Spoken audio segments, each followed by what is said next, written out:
4:15 in the morning. The Strait of HORMUZ. The attack submarine USS Virginia moved through the deep channel like a predator in the dark. Something was wrong with the silence of the Arabian Sea today. The water outside the pressure hull was a wall of black weight. Inside the command center, the air smelled of recycled oxygen and dry electronics. The sonar operator sat frozen in his seat. His headset was pressed tight against his ears. He watched the waterfall display on his screen. A thin, jagged line of green light was flickering. It was a sound that should not have been there. It was a mechanical whine. It was the sound of a small, high-speed propeller cutting through the salt water. The sonar operator turned his head toward the center of the room. He spoke in a low, steady voice. He reported a contact on a bearing of 095. He estimated the range at 4,000 yards. The contact was small. It was very quiet. It was running on electric batteries. The commanding officer stepped toward the sonar station. He did not look at the man. He looked only at the screen. The deck beneath his boots hummed with the power of the nuclear reactor. The USS Virginia was a multi-billion-dollar machine of war. It was 377 feet of steel and technology. It was designed to be invisible. But something out there was looking for them. 20 miles to the north, the Iranian coast was a jagged line of rock and sand. The water in the strait was narrow. It was shallow. In some places, the channel was only 2 miles wide. For a massive American submarine, the strait was a trap. There was nowhere to hide if the enemy found them. The contact on the screen grew sharper. It was an Iranian Ghadir-class midget submarine. These small vessels were less than 100 feet long. They were built for the shallow waters of the Gulf. They could sit on the sandy bottom and wait for days. They were ghosts in the water. The Iranian submarine was moving now. It was changing its depth. It was rising toward the thermal layer. This was a layer of water where the temperature changed fast. It acted like a mirror for sonar. If the Iranian boat reached the layer, the USS Virginia would lose the track. The USS Virginia would lose the track. The tactical officer moved to the fire control console. He began to input the data. He did not ask for permission yet. He prepared the Mark 48 torpedoes in tubes 1 and 2. The heavy doors of the torpedo tubes remained closed. For now, the battle was being fought with sound and shadow. The heat in the command center seemed to rise. The crew remained silent. Every man knew the stakes. A collision or an engagement in these waters could start a global war. The Strait of HORMUZ was the throat of the world's energy supply. If the throat was cut, the world would go dark. The USS Virginia changed its course. The commanding officer ordered a turn to port. He wanted to keep the submarine in the deep part of the channel. He needed room to maneuver. He ordered the speed to be reduced to 3 knots. At 3 knots, the big American submarine was almost silent. It moved like a cloud through the deep. The sonar operator whispered again. The contact was closing. The range was now 3,000 yards. The Iranian submarine was not trying to hide anymore. It was accelerating. It was moving at 12 knots. It was heading straight for the USS Virginia. The sound of the Iranian propeller grew louder in the headset. It was a rhythmic pulse. It sounded like a heartbeat. The sonar operator felt the sweat running down his neck. He watched the green line move across the screen. The two submarines were on a collision course. The commanding officer gripped the edge of the chart table. He looked at the depth gauge. They had only 60 feet of water beneath the keel. They were boxed in by the geography of the sea floor. The Iranian boat knew the terrain. It was using the rocks and the currents to mask its approach. Suddenly, the sonar display erupted. A new sound filled the room. It was a high-pitched ping. It was active sonar. The Iranian submarine had turned on its searchlight. It was no longer a ghost. It was a hunter. The sound waves slammed against the hull of the USS Virginia. It sounded like a hammer hitting a metal pipe. The secret was gone. Both sides knew where the other was. The game of shadows had ended. The battle for the Strait of HORMUZ was about to begin in the cold, dark pressure of the deep. The active sonar pulse struck the hull again. It was a sharp, metallic crack that echoed through the entire length of the USS Virginia. Every man in the command center felt the vibration in the soles of his boots. The sound was a violation of their invisibility. The Iranian midget submarine was no longer playing a game of hide-and-seek. It was shouting into the dark. The commanding officer gripped the edge of the navigation console. His knuckles were white. He did not raise his voice. He ordered the helm to increase speed to 15 knots and dive to 150 feet. The deck beneath them began to tilt. The nose of the massive submarine pushed down into the cold, heavy water. The sound of the turbines changed. The low hum became a rising whine. The USS Virginia was a 6,800-ton machine. It was built for the open ocean, not for the narrow cracks of the strait. As the speed increased, the flow of water over the hull created a new sound. It was a rushing roar that filled the sonar displays with white noise. In the sonar room, the operator fought to keep his lock on the enemy. The green waterfall display was now cluttered with interference. The active pings from the Iranian boat were getting faster. They were coming every 5 seconds. The enemy was searching for a firing solution. The environment inside the sub was changing. The air was getting cooler as they dove deeper. The smell of ozone and hydraulic fluid was sharp in the small space. The crew moved with practiced efficiency. No one spoke except to relay orders. The only other sound was the rhythmic clicking of the keyboards and the low growl of the ventilation system. The commanding officer watched the depth gauge. 110 feet, 130 feet, 150 feet. He ordered the helm to level off. They were now sitting just above the sea floor. The rocky bottom of the strait was only 30 feet below the keel. One mistake by the helmsman would send them crashing into the granite. The sonar operator raised a hand. He had found something. He reported a change in the water temperature. They had hit the thermal layer. It was a boundary between the warm surface water and the cold currents of the deep. For a submarine, it was a shield.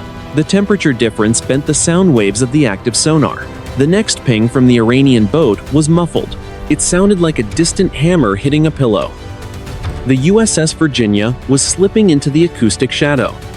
The commanding officer ordered the speed reduced to 5 knots. He wanted to disappear again. The Iranian Ghadir-class sub was still above them. It was circling like a shark near the surface. It was small and agile. It could turn in a radius that was impossible for the American submarine. But the Iranian boat was blind to what was happening below the thermal layer. It was still pinging the spot where the USS Virginia had been 1 minute ago. The executive officer leaned in close to the commander. He spoke in a whisper. He pointed to the tactical display. The Iranian boat was moving toward a narrow gap in the underwater ridge. If they could get on the other side of that ridge, they could trap the enemy in a box of stone. The commanding officer nodded once. He ordered a course change to 040. The USS Virginia banked like a heavy aircraft. The crew felt the centrifugal force pushing them toward the starboard bulkhead. They were moving into the jagged terrain of the sea floor. The salt water outside the hull was under immense pressure. The steel of the submarine creaked and groaned. It was the sound of the boat settling into its environment. To the sailors, it was the sound of the ship breathing. It was a reminder that only a few inches of high-strength alloy stood between them and the crushing weight of the Arabian Sea. The sonar operator reported the Iranian contact was still pinging. The range was closing again, but the bearing was shifting. The Iranian pilot was confused. He was chasing a ghost. He did not know that the USS Virginia was now behind him, hidden by the curve of the underwater mountain. The heat of the moment had cooled into a cold, calculated tension. The American crew was reclaiming the advantage. They were no longer the prey. They were positioning themselves for the kill. The commanding officer looked at the fire control console. The green lights were steady. The Mark 48 torpedoes were warm and ready in their tubes. The silence returned to the command center. It was a heavy, suffocating silence. The only thing moving was the sweep of the radar on the tactical screen. The two submarines were now less than 2,000 yards apart. One was searching wildly in the dark. The other was waiting with a loaded gun. The ridge was a wall of jagged granite. It rose like a tombstone from the silt of the sea floor. The USS Virginia drifted in its shadow. The big submarine was silent. Its engines were barely turning. The only sound was the faint whistle of the air vents. The smell of cold grease and recycled air filled the command center. It was the smell of a machine that had been underwater for a long time. The sonar operator adjusted his dials. He filtered out the noise of the overhead currents. He found the signature again. It was a high-frequency rattle. It was the cavitation of a small propeller. He leaned into his microphone. He confirmed the contact. It was a Ghadir-class midget submarine. He identified it as hull number 95. It was a known harasser from the naval base at Bandar Abbas. The Iranian boat was drifting now. It had stopped its active pinging. The silence was worse than the sound. In the dark, a silent enemy is a ghost. The commanding officer knew the Ghadir was searching for the thermal layer. It wanted to find the same hole the USS Virginia was using. The two vessels were now in a box of stone. The underwater ridge curved around them like an arena. To the east, the water grew shallow. To the west, the shipping lanes were full of massive oil tankers. The noise of the tankers above was like rolling thunder. The Ghadir was trying to reach that noise. It wanted to hide its own signature in the roar of the civilian ships. If it reached the tankers, it would become invisible. It could then strike from the shadows. The commanding officer watched the tactical display. He saw the two icons on the screen. They were less than 900 yards apart. The gap was closing. In the open ocean, the American sub was the king. The USS Virginia was 10 times the size of the Iranian boat. But here, in the shallow cracks of the strait, the size was a weakness. The Virginia was a whale in a swimming pool. The Ghadir was a piranha. The tactical officer reported the solution. He had a lock on the Iranian propeller. He called out the bearing. 105 degrees. The range was 850 yards. The depth of the enemy was 60 feet. The Ghadir was rising. It was moving toward the surface. It was trying to get above the Virginia for a better shot. The crew in the torpedo room waited for the word. They stood by the heavy brass wheels of the launch system. The air in the torpedo room was cold.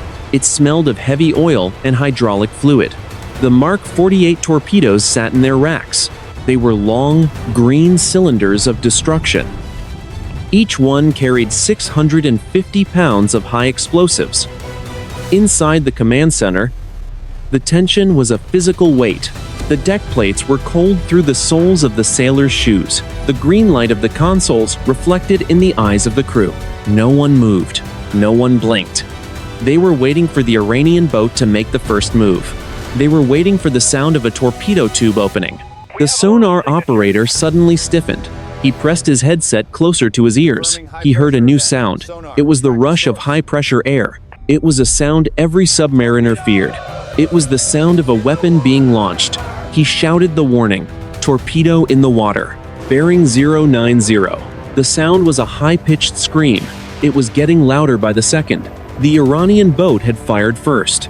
It had not waited for a clear shot. It was a snapshot. The torpedo was an Iranian-made Hoot. It was a supercavitating weapon. It moved through the water inside a bubble of air. It was incredibly fast. It was moving at over 200 knots. The commanding officer acted instantly. He did not wait for a report. He ordered full speed. He ordered a hard turn to starboard. He ordered the deployment of acoustic decoys. The USS Virginia surged forward. The nuclear reactor poured power into the turbines. The massive propeller began to churn the water. The submarine groaned as the speed increased. The pressure of the turn pushed the crew against the consoles. Outside the hull, the decoy canisters shot out into the water. They began to emit loud, pulsing sounds. They were designed to mimic the sound of the submarine. They were the only hope of distracting the incoming weapon. The sonar display was a mess of white light and noise. The scream of the Hoot torpedo was deafening. It was closing the distance in seconds. The distance was too short for a standard evasion. The crew held their breath. They braced themselves against the bulkheads. They waited for the impact. They waited for the wall of fire that would end their world. The Hoot torpedo screamed past the port side of the USS Virginia. It was so close, the acoustic sensors on the hull nearly overloaded from the sheer volume of the supercavitating bubble. The weapon was a white blur of kinetic energy. It missed the stern by less than 30 feet. 2 seconds later, the torpedo slammed into the granite face of the underwater ridge. The detonation was massive. The underwater shockwave hit the USS Virginia like a physical blow from a giant hammer. The 6,800-ton submarine shuddered violently. Men were thrown against their consoles. A rack of spare parts in the machine shop broke loose, sending heavy steel bolts scattering across the deck with a sound like machine gun fire. The command center was a chaos of red light and screaming alarms. The smell of scorched insulation filled the air. The commanding officer hauled himself up from the deck, his hand gripping the edge of the periscope pedestal. He shouted over the noise. He ordered a damage report. He ordered the helm to maintain the turn. The report came back fast. The hull was intact. The reactor was stable. But the active sonar array on the bow was partially blinded by the debris from the explosion. The water was now thick with silt and pulverized rock. It was an underwater dust storm. The Iranian midget submarine had vanished into the cloud. The Ghadir was small enough to hide in the turbulence. The sonar operator struggled to find a clean signal. The waterfall display was a jagged mess of white and gray streaks. The sound of the explosion was still echoing off the canyon walls, masking everything else. The commanding officer made a decision. He could not stay in the box. The Iranian boat had the advantage in the debris cloud. He ordered the helm to level out at 100 feet. He ordered full speed. The USS Virginia surged forward, its massive propeller pushing it through the silt. They headed west. They were moving toward the main shipping lane of the Strait of HORMUZ. Above them, the surface was crowded with giant crude oil carriers and container ships. Each one of those ships had engines the size of a house. They created a constant, low-frequency throb that could be heard for 50 miles. The commanding officer wanted that noise. He wanted to get under the hull of a tanker. If he could position the USS Virginia directly beneath a 300,000-ton ship, the Iranian sonar would be useless. The massive shadow of the tanker would blot out the American submarine. The tactical officer tracked the surface contacts. He identified a Saudi-flagged supertanker moving at 12 knots. It was 2 miles away. He calculated the intercept course. The USS Virginia banked again. The crew felt the floor tilt as the sub accelerated to 25 knots. The water outside the hull began to scream. At 25 knots in shallow water, the vibration was intense. The steel plates of the deck hummed beneath the sailors' feet. The air in the sub grew hot. The cooling systems were working at maximum capacity to offset the heat from the reactor and the friction of the hull. The sonar operator reported the Iranian boat was back. It had cleared the silt cloud. It was moving at high speed on an intercept course. The Ghadir was pushing its electric motors to the limit. It was trying to get ahead of the Virginia to fire a second torpedo before the Americans reached the safety of the shipping lane. The gap was closing. The range was 1,500 yards. The Ghadir was moving at 15 knots. The Virginia was faster, but it had a longer distance to travel. It was a race toward the shadow of the supertanker. The commanding officer watched the distance markers. 1,000 yards. 800 yards. He could now hear the deep, rhythmic thud of the tanker's propeller through the hull. It sounded like a giant drum. The entire ocean seemed to vibrate with the power of the surface ship. Suddenly, the sonar operator shouted. The Iranian boat had stopped accelerating. It was turning. It was opening its outer tube doors again. The Ghadir was preparing to fire. The commanding officer did not flinch. He ordered the helm to emergency deep. The USS Virginia groaned as the diving planes moved to their maximum angle. The nose dropped. The submarine dove toward the jagged rocks of the sea floor. They were going down to 200 feet.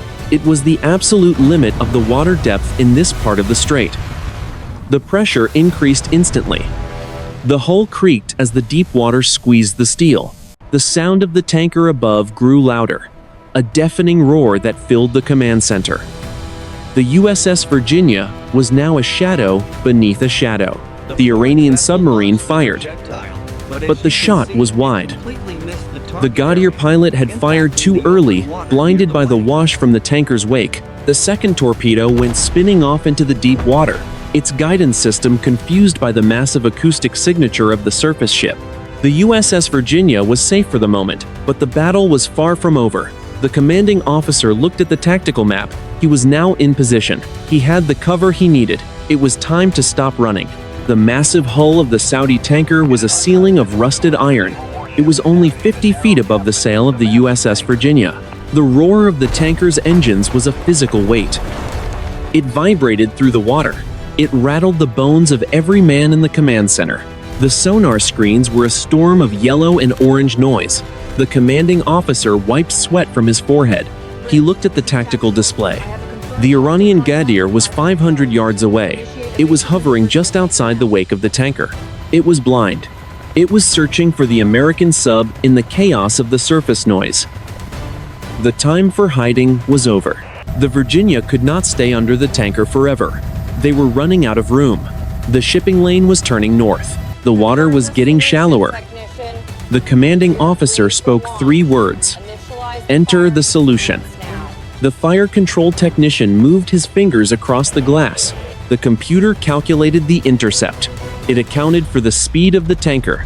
It accounted for the currents. The red lines on the screen converged. The lock was solid. Tube 1, ready. Tube 2, ready. The commanding officer did not hesitate. Fire 1, fire 2. The trigger was squeezed. The high-pressure air slammed into the rear of the torpedo tubes. Inside the hull, a massive thud shook the deck. The first Mark 48 torpedo punched through the outer doors. It shrieked into the cold water. A white column of bubbles and fire ignited behind it. The chemical smell of Otto Fuel 2 leaked into the room. It was sharp. It was bitter. The heat from the launch washed against the bulkhead.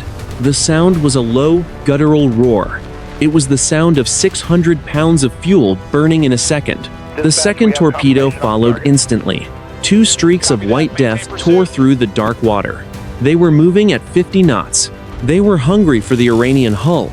The torpedoes were wire-guided. A thin strand of copper unspooled behind them.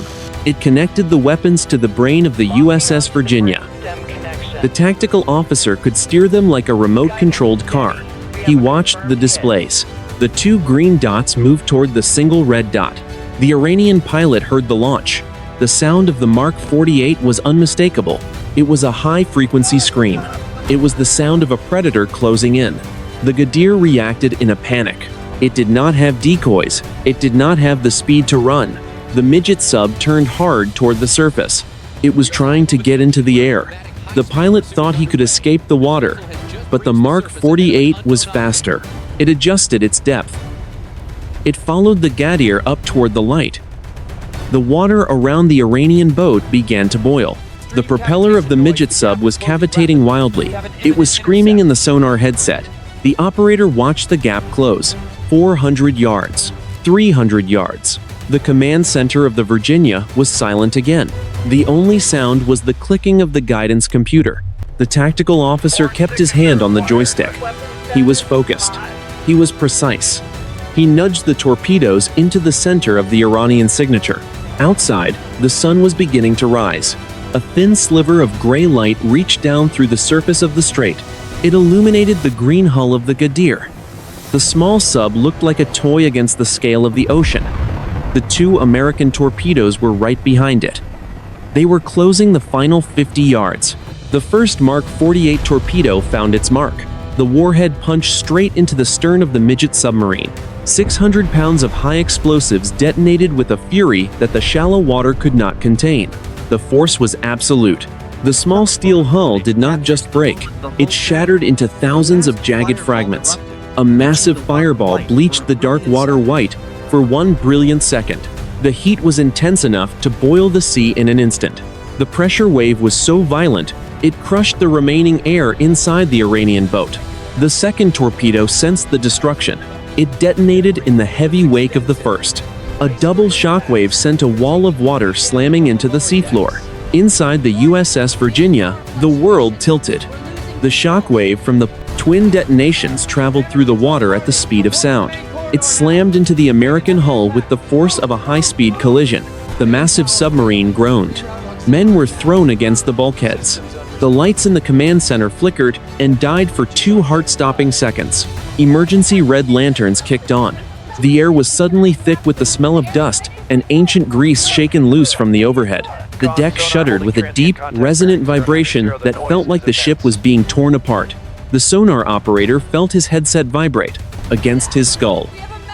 The sound of the explosion was a deafening roar that drowned out everything. It was the sound of a mountain collapsing, underwater. He tore the headset off as the feedback screamed. His ears were ringing. He watched the waterfall display on his screen. The neat lines were gone. The screen was a solid wall of white noise. The ocean had been turned into a blender of silt, bubbles, and fire. He could feel the pressure of the blast even through the thick steel of the pressure hull. The Iranian vessel reacted with a final, violent death throw. The bow section snapped away from the rest of the hull. It spun upward toward the surface, like a silver coin tossed into a well. The internal bulkheads buckled outward under the sheer force of the secondary explosions. The stern was a twisted mass of blackened iron. It fell straight down toward the rocks. The middle section simply vanished into a cloud of metal and burning oil. There was no time for the crew to escape. The end was immediate. The pressure of the deep sea finished what the fire had started. The cold water rushed in with the sound of a freight train. It snuffed out the last of the electrical fires in a cloud of steam and death. The Saudi tanker above felt the blast. The crew on the bridge of the giant ship saw the water alongside them erupt. A dome of white foam rose 20 feet into the air. The massive vessel, weighing 300,000 tons, shuddered from the underwater pressure. The captain of the tanker stared at the churning water. He did not know a war had just been fought beneath his feet. He only knew the sea was angry. The roar of the explosion echoed through the tanker's hull like a creed. Ghost in the machinery. On the USS Virginia, the commanding officer fought for balance. He grabbed a handrail and pulled himself up. His face was etched with the strain of the moment. He checked the status boards. The green lights were slowly returning. The boat was still under control, but the environment outside had changed completely. The silence of the deep was gone. It was replaced by the crackling sound of 1,000 small fires burning on the surface of the water. The smell of scorched rubber and ozone lingered in the air. The debris began to rain down on the silt of the strait. Pieces of the Ghadir-class sub drifted toward the bottom. A torn life jacket, a shattered instrument panel, a piece of the propeller. They settled into the mud. The Iranian submarine was gone. It had been erased from the tactical map. The red dot had blinked out. There was only the sound of the silt settling back onto the sea floor. The tactical officer looked at the commander. He did not say a word. He just shadowed the movement of the debris on his screen. He nodded slowly. The first stage of the engagement was over. The Iranian threat had been neutralized, but the explosion was too loud to ignore. Every sensor in the strait would have heard it. The Iranian Navy at Bandar Abbas would be launching everything they had. The clock was now ticking. They had to leave the area before the air was full of anti-submarine helicopters. The commanding officer looked at the sonar station. He waited for the operator to put his headset back on. He needed to know what else was out there. He needed to know if the ghost had any friends left in the dark. The water was still churning with the energy of the killed. The USS Virginia sat in the center of the chaos, waiting for the next sound. The ringing in the sonar room was slowly fading. The water outside was a graveyard of twisted metal and cooling oil, but the ocean was not empty. The sonar operator pressed his hands against his headset. He closed his eyes. He ignored the static. Beneath the roar of the sinking debris, he heard it. It was a low, rhythmic thrum. It was the sound of a larger engine. It was not a midget submarine. This was something heavy. New contact. Bearing 180. Range 5,000 yards. The commanding officer turned. His face was grim. The first kill had been a trap. The small Ghadir had been the bait. The real hunter had been waiting in the deep water outside the shipping lane. It was an Iranian Kilo-class submarine. The sailors called it the Black Hole. It was a diesel-electric boat built by the Russians.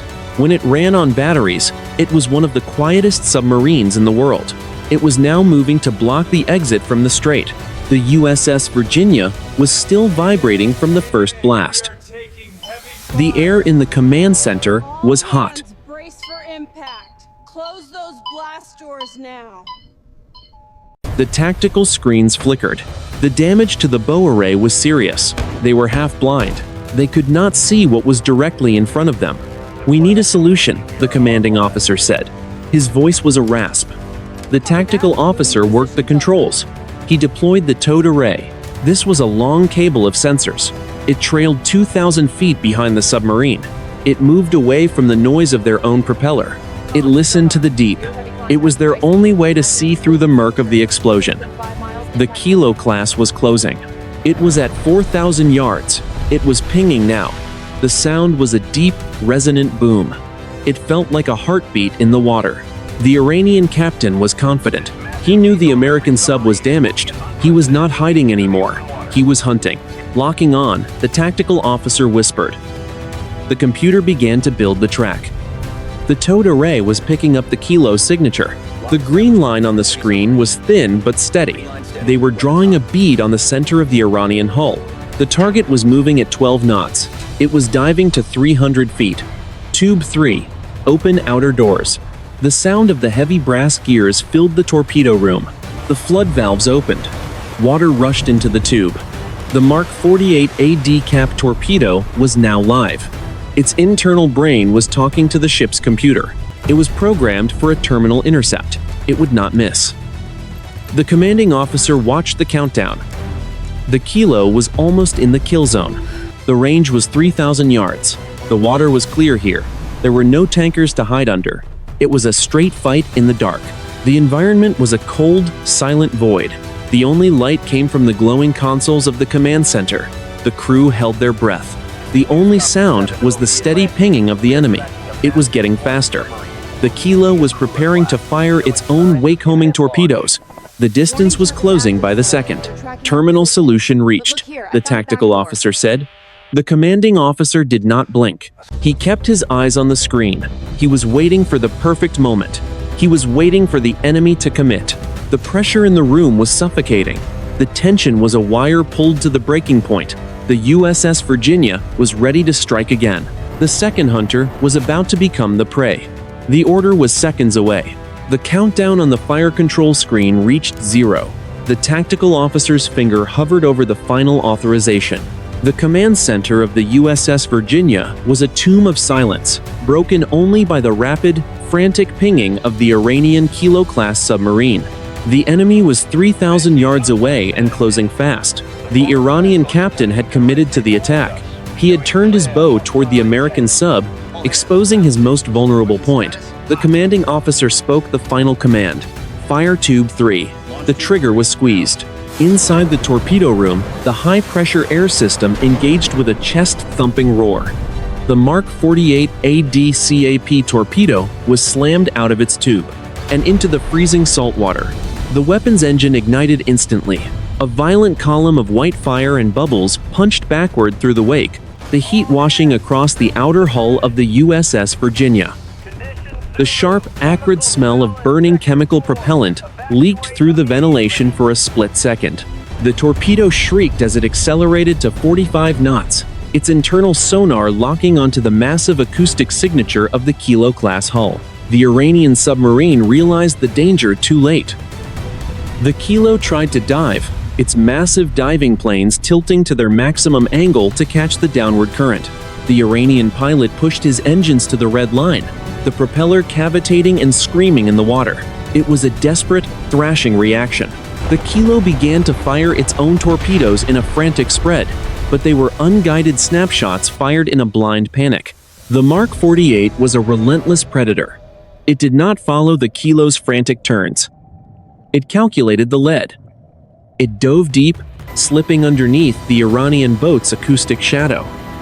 The wire unspooled behind it, a thin copper umbilical cord carrying the lethal intent of the United States Navy. The impact was cataclysmic. The torpedo's warhead did not hit the side of the Kilo. It was programmed to detonate directly beneath the keel. As the weapon passed under the center of the Iranian submarine, the proximity fuse triggered. 650 pounds of high-pressure explosives. The resulting explosion created a massive gas bubble that lifted the 3,000-ton Kilo-class submarine completely out of its horizontal plane. The force was so immense that it broke the back. of the Iranian vessel. The keel snapped with a sound like a thunderclap heard through a metal pipe. The steel hull, designed to withstand the crushing weight of the deep, crumpled and folded like a piece of wet cardboard. The center of the submarine buckled upward, and then the bubble collapsed. The vacuum, created by the collapsing bubble, dragged the two halves of the kilo back down, with terrifying speed. The secondary explosions began almost immediately as the high-pressure air flasks and battery compartments ignited. A fireball erupted inside the wreckage, bleaching the dark water of the strait with a haunting, sickly green light. The internal bulkheads shattered, sending shards of heavy machinery and jagged steel plates flying through the water. Inside the USS Virginia, the shock wave was a physical wall of energy. The blast wave threw men off their feet. The pressure compressed every chest in the command center, forcing the air out of the sailors' lungs. The sound was not a bang. It was a detonation that cracked eardrums and made the very air vibrate. The deck plates buckled and groaned under the strain. For 5 long seconds, it felt as though the Virginia herself was being ground apart by the sheer force of the kill. The immediate aftermath was a scene of absolute destruction.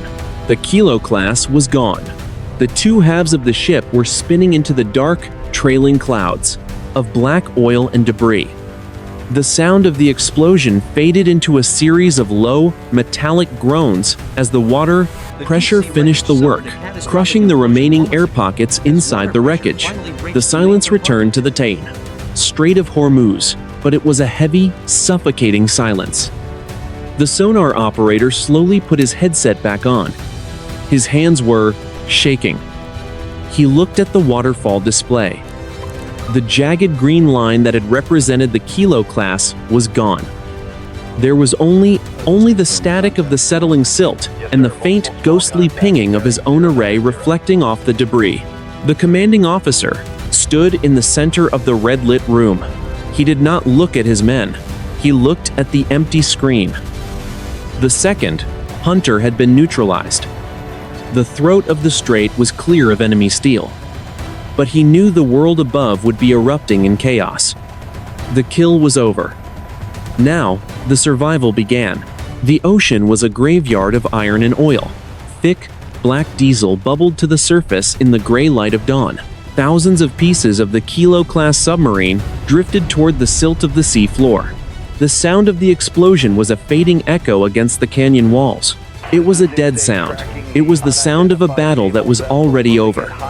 Deep below the surface, the USS Virginia did not stop to watch.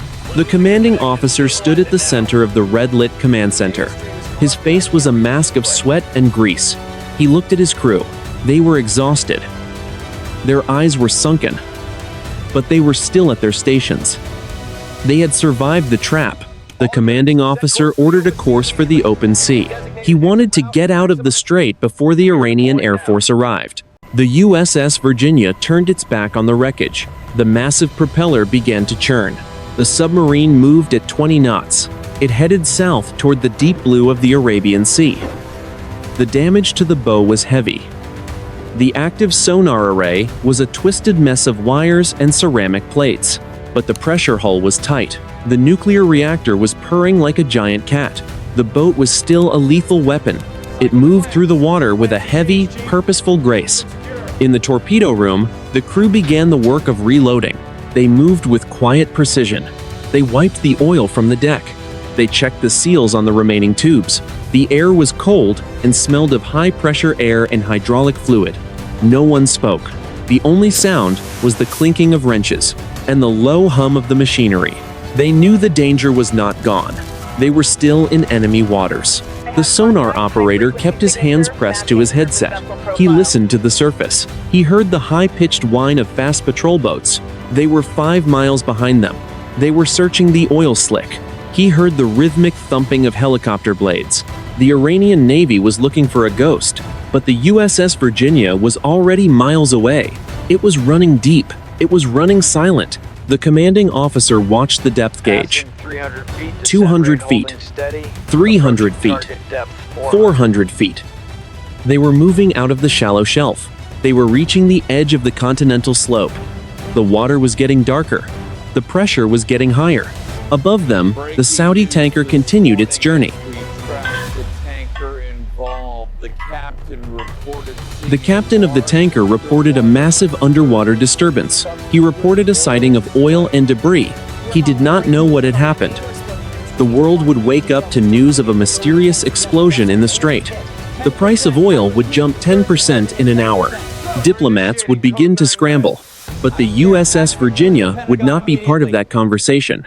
The submarine reached the mouth of the strait. It slipped past the final Iranian island. It moved into the vast, empty expanse of the Arabian Sea. The water here was 2 miles deep. The USS Virginia dove into the abyss. It vanished into the cold, black weight of the ocean. The sonar operator took off his headset for the first time in 6 hours. He wiped his eyes. The screens were clear. The green waterfall display showed only the steady pulse of the deep sea. The ghosts were gone. The hunters were dead. The silence of the ocean returned to normal. The commanding officer looked at the tactical map one last time. He saw the empty space where the 2 Iranian submarines had been. He saw the clear path ahead. He reached out and touched the edge of the screen. "Secure from battle stations," he said. His voice was low and steady. The red lights of the command center faded. The normal white lights flickered on. The crew began to stand up. They stretched their aching limbs. They looked at each other with the look of men who had seen the end of the world and come back. The USS Virginia was a shadow in the deep. It was 300 feet of steel and technology, lost in the vastness of the sea. It was a guardian of the dark. It was a predator of the silence. The mission was complete. The threat was neutralized. The Strait of HORMUZ was clear of enemy steel. The submarine leveled off at 500 feet. It settled into its cruising speed. It was heading home. Behind it, the sun rose over the mountains of Oman. The light touched the surface of the water, turning the gray sea to gold. But below the surface, there was only the dark. There was only the cold. There was only the iron silence.